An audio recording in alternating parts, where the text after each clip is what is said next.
एक घने जंगल में एक पेड़ पर मुर्गा रहा करता था। वह रोज सुबह सूरज निकलने से पहले उठ जाता था। उठने के बाद वह जंगल में दाना पानी चुगने के लिए चला जाता था और शाम होने से पहले वापस लौट आता था। उसी जंगल में एक चालाक लोमड़ी भी रहती थी। वह रोज मुर्गे को देखती और सोचती, कितना बड़ा और बढ़िया मुर्गा है। अगर यह मेरे हाथ लग जाए तो कितना स्वादिष्ट भोजन बन सकता है। लेकिन मुर्गा कभी भी उस लोमड़ी के हाथ नहीं आता था। एक दिन मुर्गे को पकड़ने के लिए लोमड़ी ने एक तरकीब निकाली। वह उस पेड़ के पास गई जहां मुर्गा रहता था और कहने लगी, अरे ओ मुर्गे भाई, क्या तुम्हें खुशखबरी मिली? जंगल के राजा और हमारे बड़ों ने मिलकर सारे लड़ाई झगड़े खत्म करने का फैसला किया है। आज से कोई जानवर किसी दूसरे जानवर को नुकसान नहीं पहुंचाएगा। इसी बात पर आओ, नीचे आओ। हम गले लगकर एक दूसरे को बधाई दें। लोमड़ी की यह बात सुनकर मुर्गे ने मुस्कुराते हुए उसकी तरफ देखा और कहा, अरे वाह लोमड़ी बहन, ये तो बहुत अच्छी खबर है। पीछे देखो, शायद इसलिए हमसे मिलने हमारे कुछ और दोस्त भी आ रहे हैं। लोमड़ी ने हैरान होकर पूछा, दोस्त? कौन दोस्त? मुर्गे ने कहा, अरे वो शिकारी कुत्ते, वो भी अब हमारे दोस्त हैं। न कुत्तों का नाम सुनते ही लोमड़ी ने न आव देखा न ताव और उनके आने की उल्टी दिशा में दौड़ पड़ी। मुर्गे ने हंसते हुए लोमड़ी से कहा, अरे अरे लोमड़ी बहन, कहाँ भाग रही हो? अब तो हम सब दोस्त हैं ना?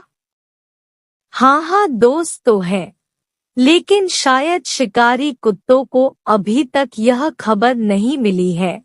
यह कहते हुए लोमड़ी वहां से भाग निकली और मुर्गे की सूझबूझ की वजह से उसकी जान बच गई। कहानी से सीख।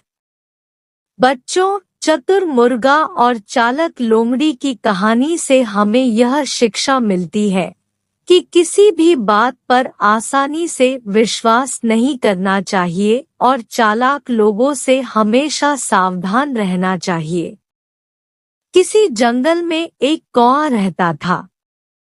हर कोई उससे दूर ही रहता था क्योंकि वह अपनी कर्कश आवाज में गाता रहता था और सभी जानवर उससे परेशान रहते थे। एक दिन वह भोजन की तलाश में जंगल से दूर गांव की ओर निकल कर आ गया। किस्मत से उसे वहां एक रोटी मिल गई। रोटी लेकर वो वापस जंगल की ओर आ गया और आकर अपने पेड़ पर बैठ गया। वहीं से एक लोमड़ी जा रही थी और उसे बहुत तेज भूख लगी हुई थी। उसने कौवे के पास रोटी देखी और रोटी को किसी भी तरह खाने का विचार करने लगी।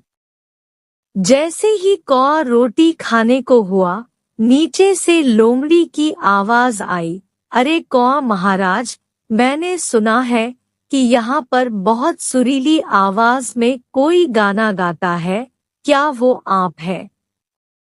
लोमड़ी के मुंह से अपनी आवाज की तारीफ सुनकर कौवा मन ही मन बहुत खुश हुआ और अपना सिर हाँ में हिला दिया। इस पर लोमड़ी बोली कि क्यों मजाक कर रहे हो महाराज? इतनी मधुर आवाज में आप गा रहे थे, मैं यह कैसे मान लूं? अगर आप गा कर बताएंगे तो मुझे यकीन हो जाएगा।